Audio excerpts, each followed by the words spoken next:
Hi, good morning, everyone. Welcome to the webinar. This is Brian Ali.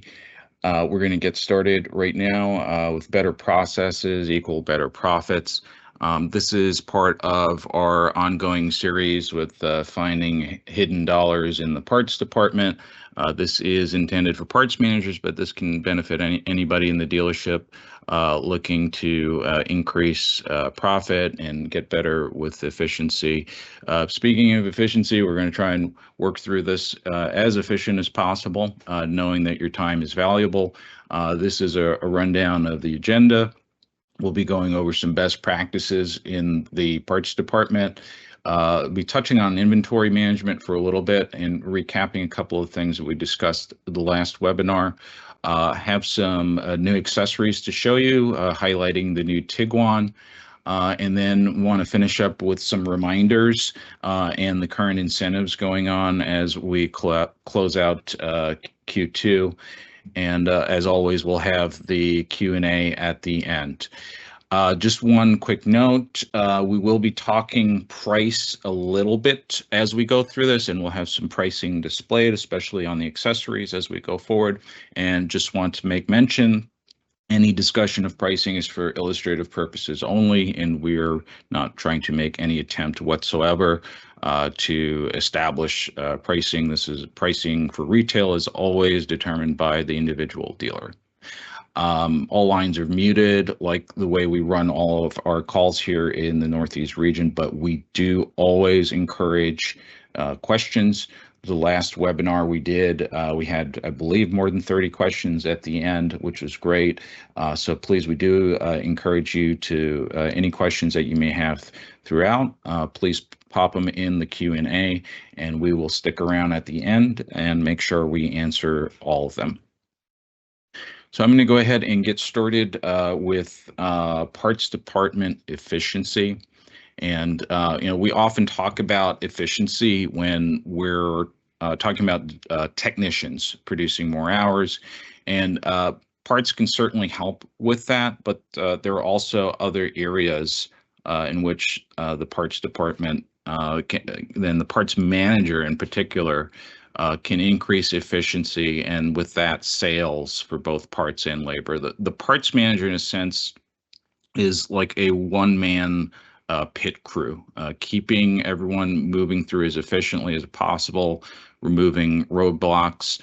And they do that by implementing efficient processes, by optimizing the physical layout of the parts department, and by leveraging all of the available resources for their team. And it starts again with good processes in place. Increasing the fill rate, which helps to increase parts breadth, using the DMS tools and parts kits and inventory controls, and then of course your suggested stock order, everything that you need to keep the right parts on hand for your customers, leveraging the technology, using the DMS, all the functions of the DMS for things like electronic price quotes, family pricing or menu pricing, and for special order tracking. Of course, the DRSG is a great tool that I always promote for both parts and service to help keeps things moving along. And then there are other things that you can do, such as the parts folks in the parts department running parts out to the technicians, which keeps them in their bays, helps them with the production, pre-pulling maintenance and recall items, and all of these things. Again, why are we doing this? When we do these things, when we can plan ahead and improve our process, we speed things along in the shop, we speed things along at the parts counter, and that all translates to greater sales. Another thing the parts manager can work on inside the parts department is the optimizing the physical layout in the space. And this is something I think that gets overlooked, but it's really a critical part to the way a parts department is laid out and organized. It can greatly hinder or it can add to the efficiency. So there's some really great best practices there, like keeping fast moving items closer to the counter, making sure the SOR bins are clearly marked and also at arm's length. And the way that you number your bins and group them together in tactical segments, that all adds to the efficiency of your parts counter folks when they're looking for items. It helps minimize the risk of items being lost. And it just adds to the overall increased satisfaction in the parts and service.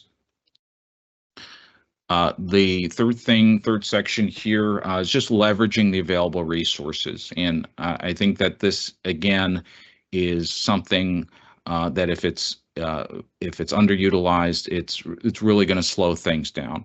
Volkswagen has really a multitude of tools and resources available to you. And this is just a few of them that are listed here, like the Universal Pricing Guide, Dealer Tire, DRSG, we mentioned, the After Sales IQ, Parts IQ, Service IQ, Bonus, and Marketing IQ that's available within your DMS. There are tons of tools that are available now. Coming to mind, like even with CDK, something like Fastlane, where a lot of information between parts and service can be shared without service consultants having to get up or make a phone call or walk over to parts. A lot of that information, like special orders coming in, all that information can be transmitted electronically. Same with electronic price quotes. That speeds everything along, and then again, some of the resources that we have, like the training materials, the VW Cup, and other resources in the hub, are all there to help keep your team moving, keep your shop moving, and to sell more parts and labor.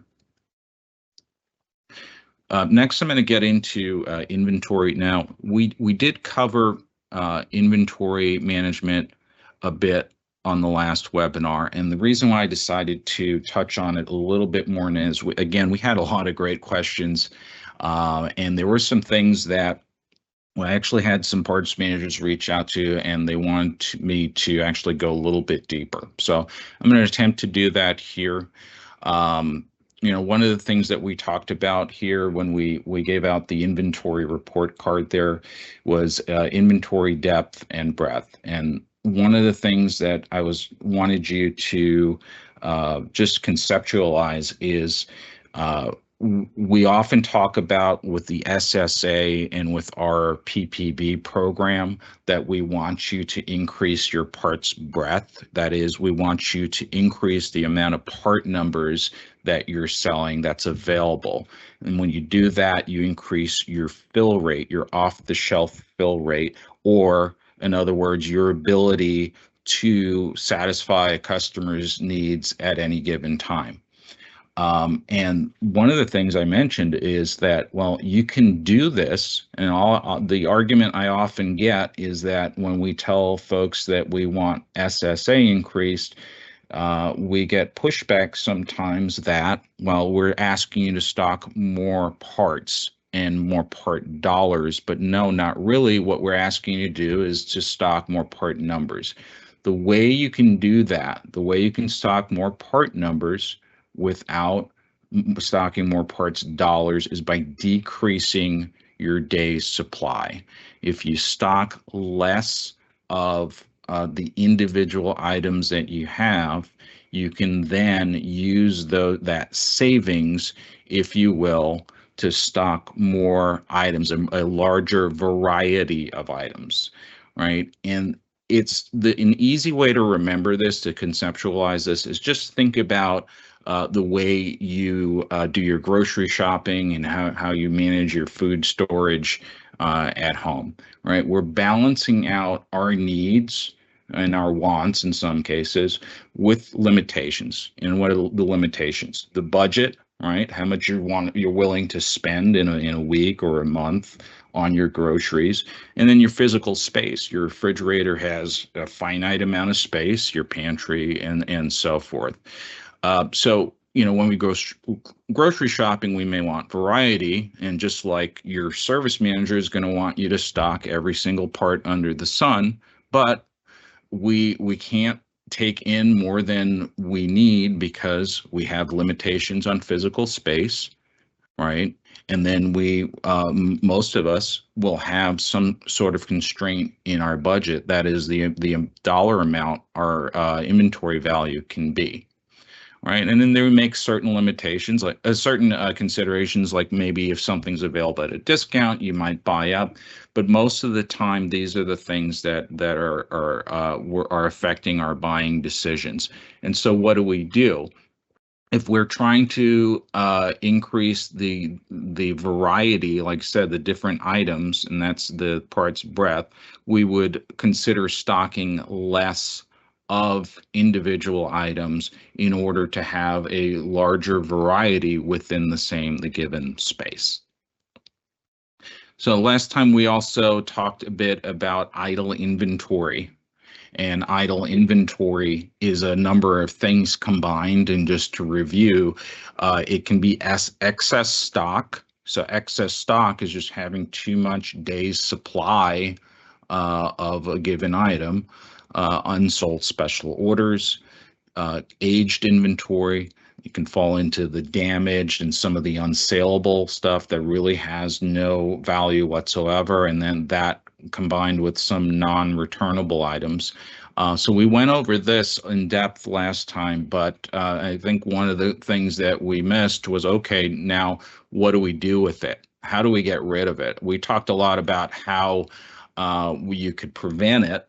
But at this point, this is what I wanted to go over with you, and this is some of the ways that you can get rid of. So if you have a problem and you're trying to reduce the amount of idle inventory that you have, you can start with the normal buybacks. So the normal parts returns, and you get on average about a 6% buyback accrual, monthly allowance that we allow you to send back.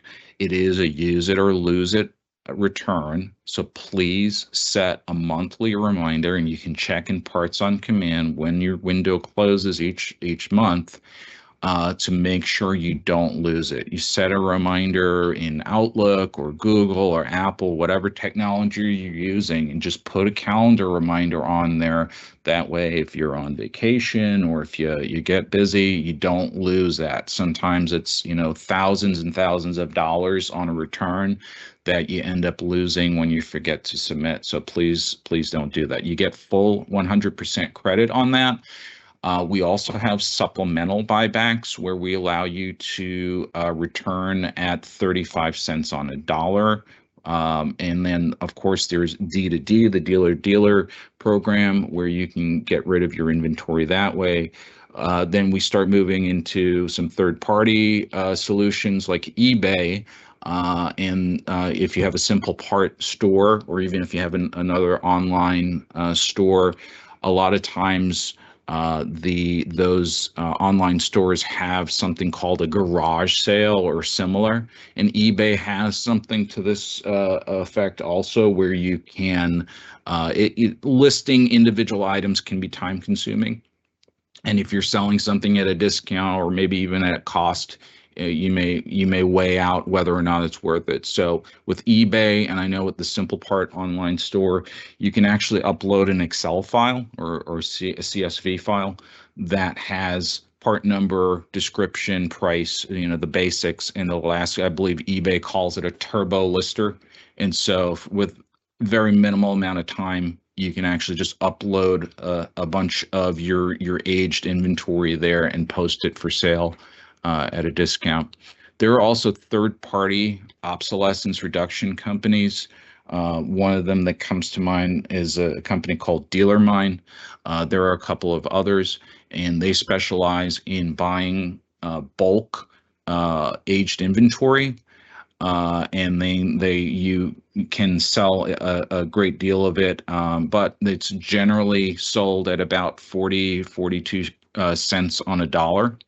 And another solution is scrapping some of your obsolescence, scrapping some of your aged inventory. And you can do that with an offset cost, meaning you can fund it with some other means by, say, inventory appreciation, or perhaps some of the bonus dollars that come into the store on a quarterly basis. And then the last option would be scrapping at full cost, and that's just essentially throwing an item in the dumpster and taking the full loss. Not ideal. And as we go down this list from top to bottom, what you're starting to see there is basically the buyback you're getting back at full cost, and as we're going down, you're seeing, well, wait a second, he's asking me to sell at cost or perhaps even below cost. Now, I know that that's not the easiest conversation to have with someone like a dealer owner or general manager. Getting an item away, giving away an item at cost, or getting rid of it at cost. But there is a business case to be made for getting rid of old inventory, even a loss, that frees up capital that you can use to turn a profit, and then turn that profit up to 8 times a year. So it is a strategy. It's a long-term strategy for getting rid of your aged inventory, and it really is it's really about taking lemons and making it into lemonade. So speaking of lemonade, again, I had this discussion with a couple of parts managers, and they wanted sort of a little bit more of a simple explanation. So I want you to think about for a second that you're running a lemonade stand, and you're in charge of sales, and you're in charge of managing inventory, much like you are now. All right.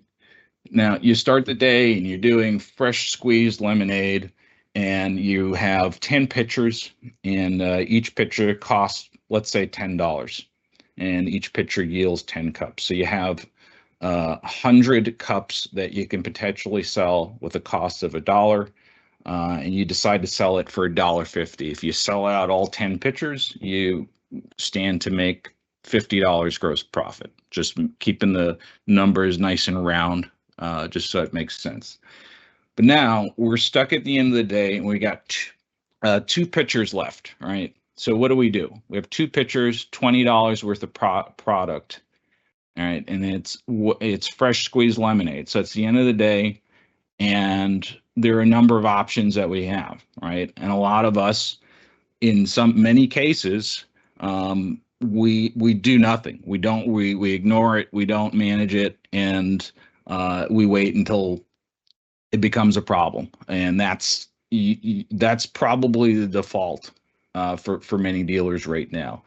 The next popular option is offer a discount. Well, you keep selling it until the end of the day, and you discount it maybe 10-20%, and maybe even think about putting in extra effort and maybe staying open an extra hour or two to see if you could sell out your product. Another way to go is number 3, is you can do an aggressive buy one get one free sale. You buy 1 cup, you get 1 free. But at that point, we're starting to take a loss, right? So we're not just talking about discounting a little bit. We're talking about taking $20 worth of product, right? 2 pitchers at $10 each. But if it's buy one, get one, we're only going to recoup $15. So we're going to actually take a $5 loss. And then the final thing is just kind of going down the previous list.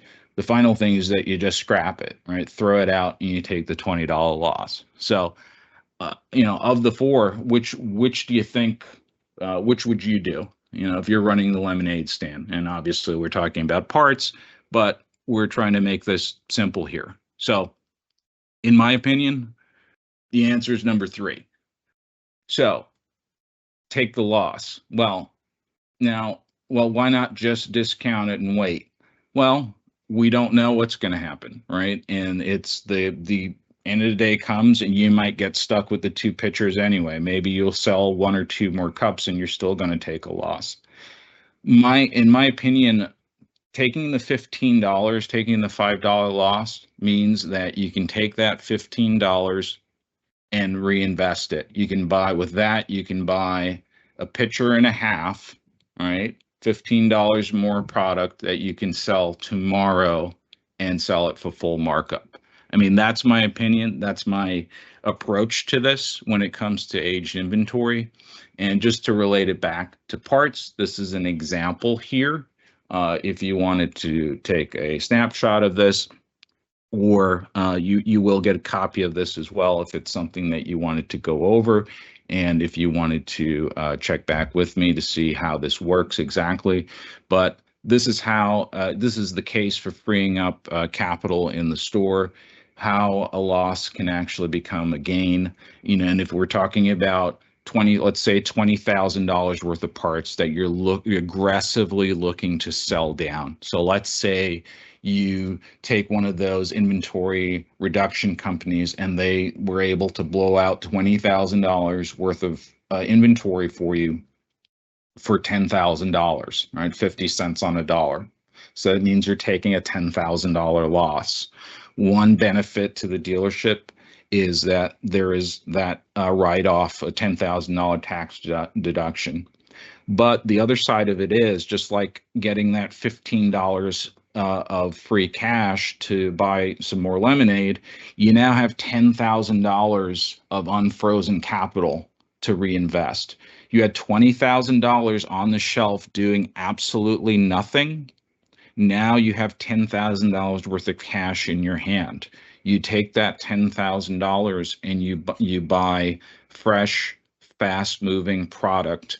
And if you're making about if you're retaining about 33% gross profit, which most of our dealers are when they're selling parts, if you take that $10,000 and you sell it, you're going to make $5,000 in profit. Now, good inventory management says that we're going to turn our inventory 8 times per year. So if you take that same $10,000 and you sell it and you reinvest it and you essentially flip it, if you will, 8 times a year, that $5,000 of profit you're going to make 8 times over. So it's actually going to equate to $40,000 in profit. So if you take $40,000 in profit and you subtract that $10,000 initial loss, you're netting $30,000.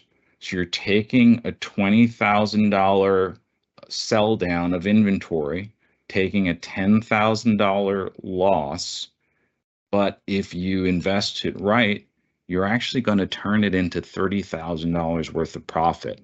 And the phrase "cash is king," it's in the finance world. If you're familiar, it's really about unfreezing the capital. Aged inventory on the shelf is doing nothing for you. If you can take some of it, again, you'll take some of those lemons and hopefully make it into lemonade. I'm sure there'll be questions about this. Please put them in the Q&A function there, and we will discuss at the end, I'm sure. Moving on to accessories. We're going to feature some accessories for the new Tiguan and a couple other items there for you. Mostly, I just wanted to show you. I think the best way to talk about it is just show you what's available. So these are all clipped from our online accessory catalog. For those of you who don't know, through VW Hub, you access the online accessory catalog, and this is something that you can use in parts, service can use it, and please encourage your sales department to access the online accessory catalog, and they can see what is available as well. You can see there the splash guards there. They will have the splash guards available for the R line as well as the standard model. And then on the right side, we have monster mats. and the carpeted mats, those are actually launched. They are available if you don't, if you haven't seen that yet. The part numbers are there. That is retail pricing that's displayed, MSRP, the suggested pricing. Muddy Buddy floor liner and the trunk liners are there as well. Just the popular transport accessories. The top left are the base carrier bars, but all the Thule attachments are carryover items, so those are all available right now as well. The base carrier bars, I believe, are on back order, but they are set to launch within the next couple of weeks, so you can go ahead and enter the order into Parts on Command. Oops, sorry about that. Some other items, again, that are familiar, like Bumperdillo, available to order there in silver and black. There's a new product, not launched yet, but should be launching in a couple of weeks. On the bottom left there's a tailgate trim, protective trim there that goes down below the tailgate, which looks like a neat item. Door sill protection, a couple of nice looking wheels there. And the one thing I wanted to point out with the wheels is the price point. The price point is, I would say, pretty reasonable. Some of our wheels in the past have been up there in price. MSRP on these, at $350, $425, seem to be on the reasonable side. We do have the media cables that are available there, and I get it. Your customers can get media cables elsewhere for significantly less, but if that's part of a DIA strategy for you with your sales department, these are really great looking cables with the VW logo embossed there in stainless steel on the ends and the braided cables. It's something that you could put in your vehicles. And if you were looking to add, have a strategy to have your DIA PNVR, the cables are actually a good way to go with that. Rear sunshades, something that was offered on previous models. It's going to be available for the new Tiguan as well. The enhanced rear view mirror that has the HomeLink capability, that is going to be available for the current Tiguan as well. Some other items like remote start is still TBD, but we do plan on having that. There are some other items that are due out that are going to be cross-line. One of the things we had been asked about is the bug deflector, or the little plastic deflector that would go above the hood. We are not going to have that, but we are going to have something that is sort of like a vinyl strip that's going to go across the hood. It actually looks pretty good. Look out for that coming within the next couple of weeks. Not specific to the Tiguan, but just wanted to put this out here for. These are great items. These are by WeatherTech, the Tech Care car care line. These are great items to have out in retail in your boutique. It's a great time now, the spring into the summer. These can also be used, obviously internally there for your detail bay as well. But this is available through our catalog. And again, this any of these items ordered does count towards your DIA and your PNVR.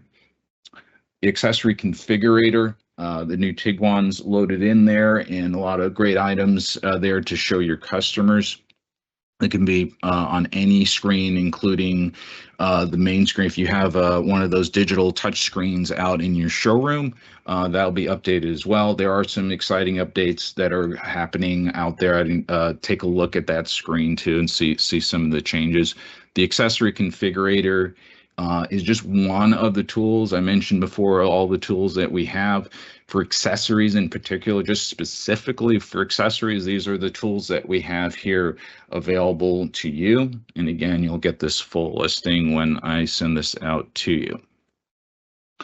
One note, we do have our survey, our Carlisle accessory survey that's out right now through June 27th. It's for either the parts manager or the sales manager to fill out. The address is there. You should have it in your inbox as well. We do encourage you to take the survey. It does help us, it does help our product team to understand what accessories you and your customers are looking for, and what it helps us to plan for the future. So if you could please, it only takes a few minutes to fill out, and it does help us tremendously.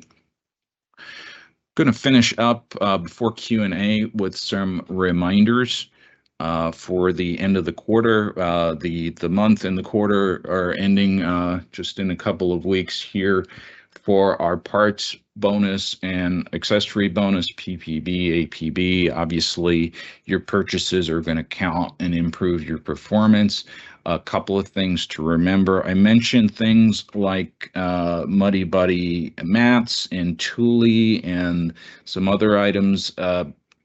Please remember that anything that is drop shipped, something that is not coming directly out of our PDC, it can be delayed in terms of the invoicing.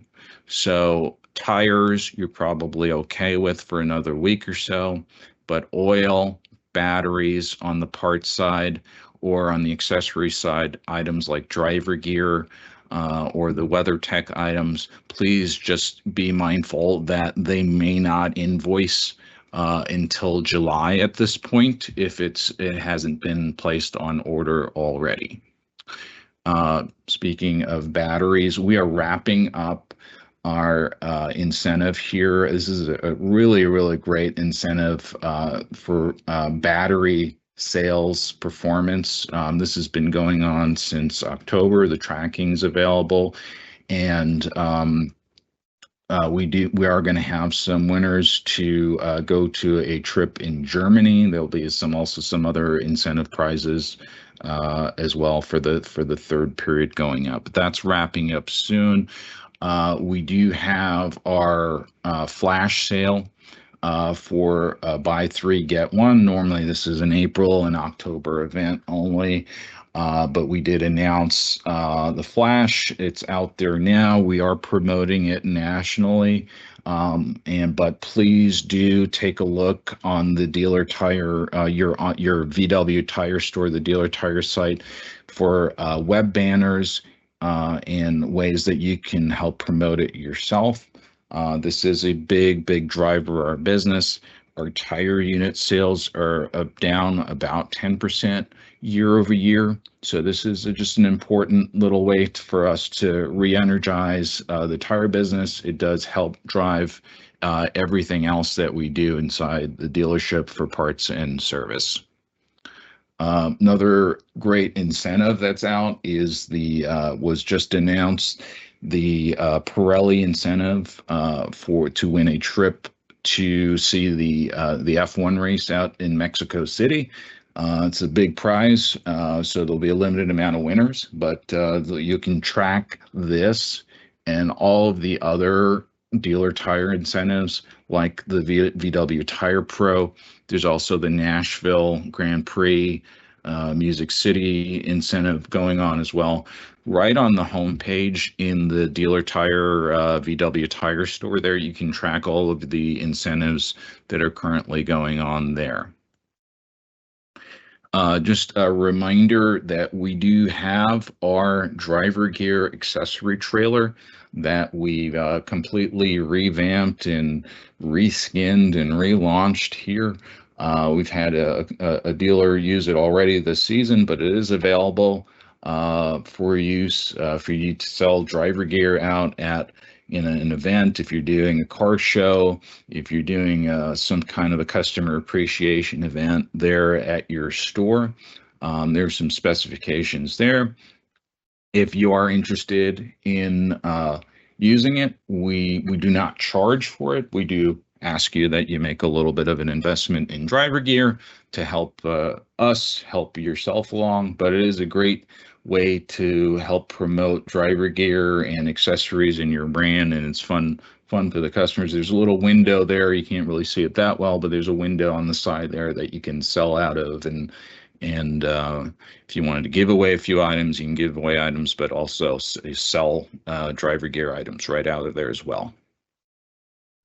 Last reminder for you, Our NASM, our National After Sales Meeting, is coming up in September. It is going to be out in California this year, San Diego.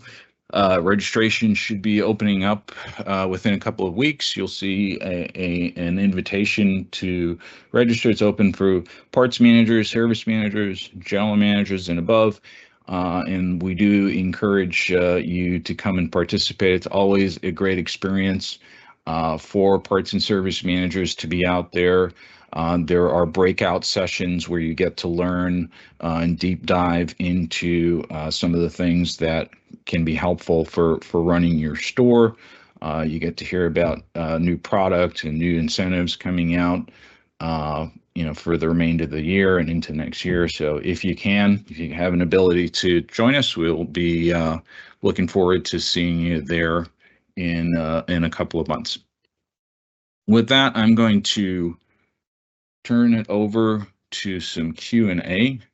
While we are waiting for some questions to come through here, I just wanted to open it up and see if John Peterson had anything he wanted to share with the team.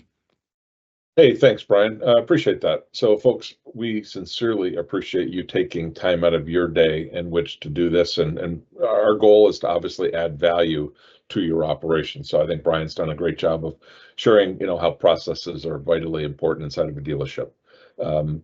Guys, listen, 2025 is certainly a challenging year. What we know is that customer pay repair orders are flat to down a little bit. The number of internal repair orders are down dramatically as we're just not seeing the used vehicles come back into the dealership.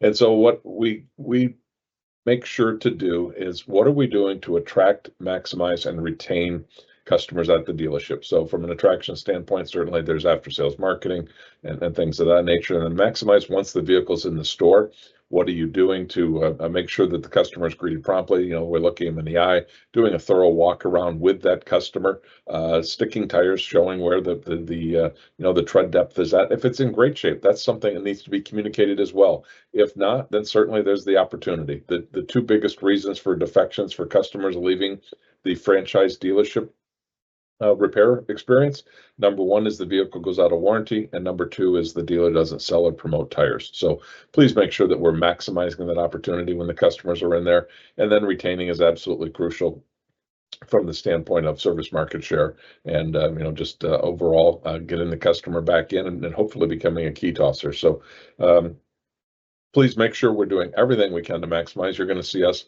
come out here at the end of the second quarter. We're going to look at our business plan and see what we can do to provide some additional support and incentives. Brian shared several that are out there today. So make sure you've got the 3 E's that are inside of your operation, the energy, the enthusiasm, the excitement. For that, we've just finished the tech video incentive, which is fantastic.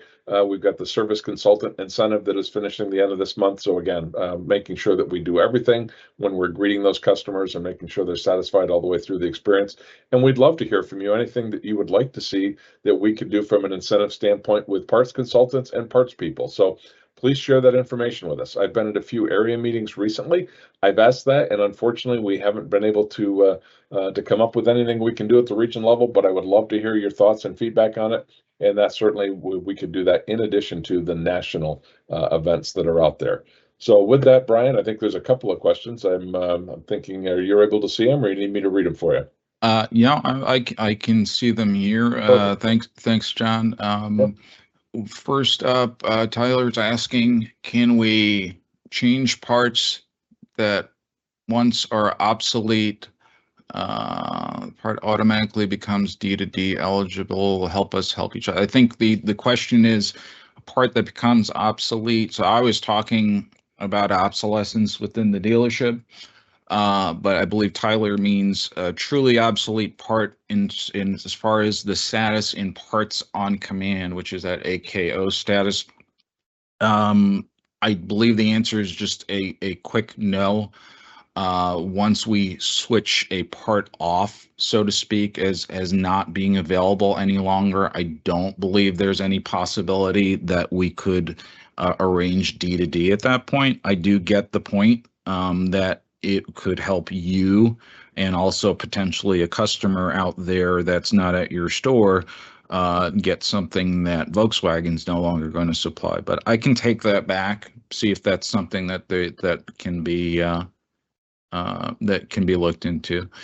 The next question is, when will the 2025 Tiguan Bumperdillos become available? I don't have an exact date. They are working hard at especially the fast moving items, the traditional, the crossbars, the Bumperdillo, and the floor mats. I would say are probably the ones that we all look for first, and we try to sell the most. The mats only became available this week to order. And I know crossbars and Bumperdillo are being worked on. What I will do is I normally send a follow-up email to you all after these webinars. So what I can do is try and get a more specific date and put that in my follow-up note to you guys. But I have heard we're looking at sometime in July. Keith asked, I have had customers looking for a hitch kit for the 2025 Tiguan. Any idea if they're going to make one available? There hasn't been an official announcement, but I know that in general, every other model, there has not been a hitch. First, the DIA option was discontinued, so the ability for a dealer to install it on, Atlas, Tiguan, that went away, and then they eventually got rid of the MDO option, or the port installed option, and therefore the only way to get a factory hitch was a factory installed hitch on the higher end. I believe that's going to carry over as well. I believe that's the direction they're going with hitches. If I can get any other information on that, I will share it with you. Let's see here.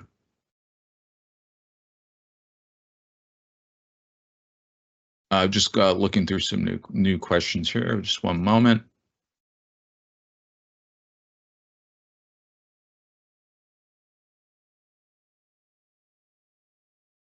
Okay, so just parts incentive. I'm not really a question. I'm just parts incentive, like service equal commodities. I'm not exactly sure. Oh, okay. I guess that's a question. Will we have a parts incentive? Like service does for commodities, tires, pollen filters, etc. Right now, there are no plans. The service, not that this makes it any better for you in the parts department, but the service incentive actually went away. We had an AIM, those commodity incentives that actually has gone away, at least in the short term. And I believe we're going to consider perhaps something else for next year. But if you do have any thoughts or any ideas on what an incentive could look like, I would encourage you to get in contact with your local Parts Council representative and express any ideas for incentives. Or you can, if you have an idea now, I'd love to hear it too. Next question. Yes. Sorry, Brian. So adding to that. So guys, if you do have an idea or a suggestion, please, if you've got it all thought out, fantastic. We'd love to hear it. If there's something more you can share with us, we'll certainly look at it.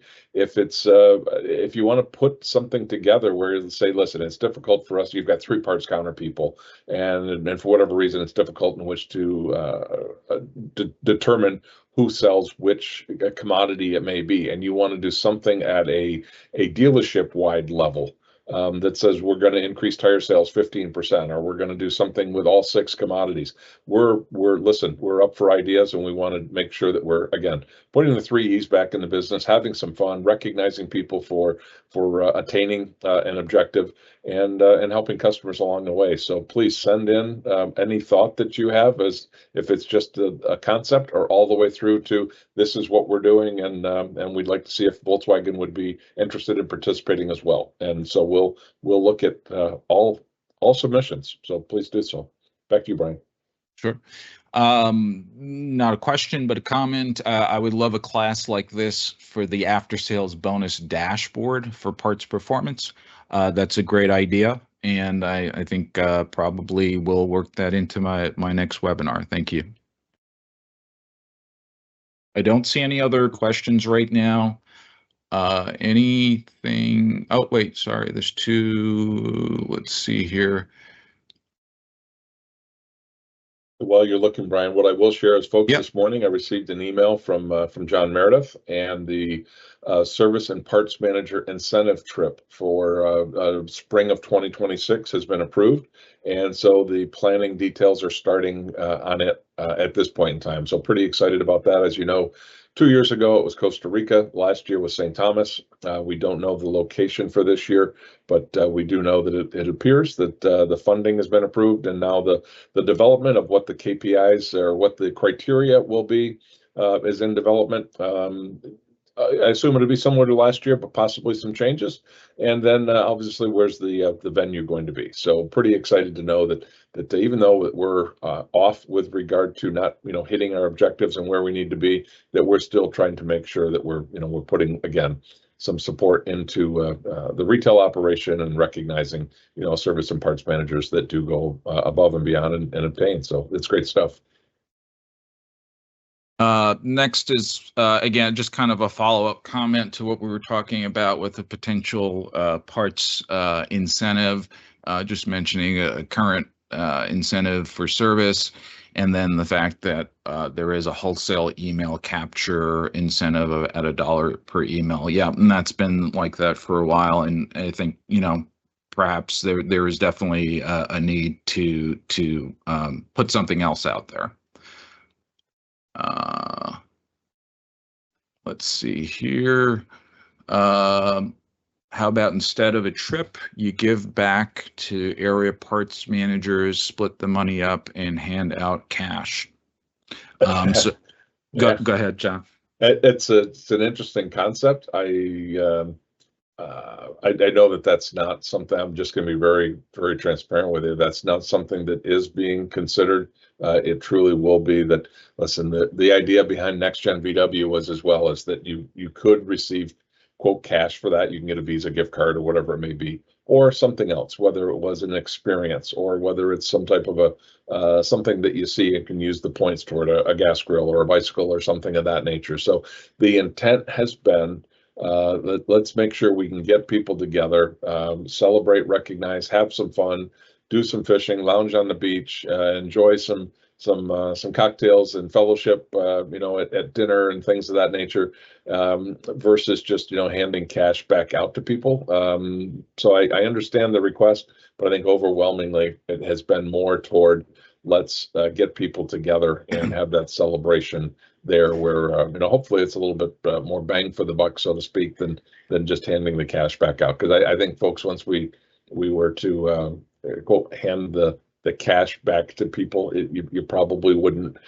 In my opinion, the value is greater with the trip and the recognition than cash. But I understand the request. Thanks for answering that, John, because I put on a slide earlier that cash is king, so I don't think I would have had a good answer for that one. Yeah, that's all right. Cash is king in a lot of cases. I get it, but it's not for everybody. So yeah. I don't see any here. I will. Yeah. The other part about that, Brian, is that you're right. Cash is king, but there's an awful lot that happens with informal conversations on these trips, where truly when we did this 2 years ago, I think it was the 10% of the network. 10% of the service and parts managers that were there for the Northeast region. So we have 200 dealers, 20 or so were recognized per, and generated over or responsible for greater than 40% of the parts purchases and of the overall volume. So it's truly those that excel And that's where Dave, Adrian, Dan Ducharme, myself, and the other DFOMs, we listen and learn, what you guys are telling us and sharing, and whether it may be about PPB or it may be about, whatever. There's a lot of that transfer that happens as well that is a little different than just, to your point, Brian, of cash being king. So that's a value for the Volkswagen organization. Yeah, and it's definitely something to take back as we're discussing what we're going to do for everyone going forward. Yep. Okay, I don't see anything else here, and I just wanted to again thank everyone for joining us. Thanks for joining us with not only participating in the webinar but also in the Q&A. If you have any questions at all, you can again always reach out. You always email me directly or give me a ring. I will send a follow-up email as I usually do. We'll have a copy of the presentation and we'll have a link to the recording. We usually warehouse these on our YouTube channel so that you can watch it again or you can share it with other folks in your store. So thanks again. Appreciate it. Good luck with closing out the quarter and maximizing your bonuses. And if you have any thoughts or questions, please give me a ring. Have a great day. Thanks, everybody.